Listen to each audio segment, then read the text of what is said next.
Is full strategist take on this trip and what it means for. Okay, so a friend of mine sent me this video and wanted to see what my reaction was to this Tarte influencer campaign that's taking place in Dubai. If you haven't already heard about this, go back and watch the original video because she talks about it as well as some background into it. And I think she provides a good, solid perspective. But my take on it is that this isn't actually a brand move for them. This is really influencer marketing. The important difference is that I think that Tarte is going through a little bit of an identity crisis right now. Here's why. First, a little bit of information on the company. So they were founded in the year 2000 and revenue about 67 million. I believe these are 2021 numbers.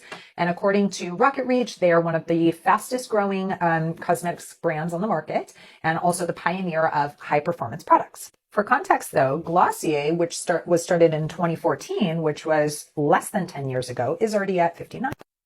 Now, why I think they're having a little bit of an identity crisis is because, yes, originally they started with these high performance products that were, easy to use, cruelty free, and essentially clean. They use good for you ingredients. And I'm sure 20 years ago that was very revolutionary. But now, that's not that innovative or unusual for this market anymore.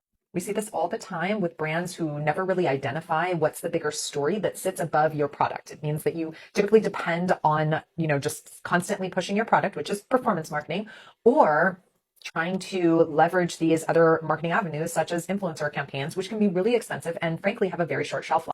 Yes, you might make a good amount of sales right around the campaign or right during and right after, but you're not necessarily keeping those customers. And it's only a matter of time before you need another hit, another campaign in order to get your revenue back, your sales back to where they need to be.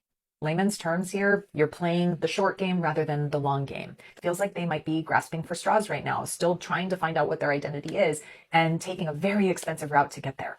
Now, I don't know what they're paying their influencers, and I'm sure that they've worked out the numbers to ensure that they have at least a return on investment. However, it has to be in the hundreds of thousands, if not a million for this one campaign. And with that money, they could be hiring an incredible strategy company to help them identify what the root of the real problem is. And that could create a little bit more long-term viability for their brand.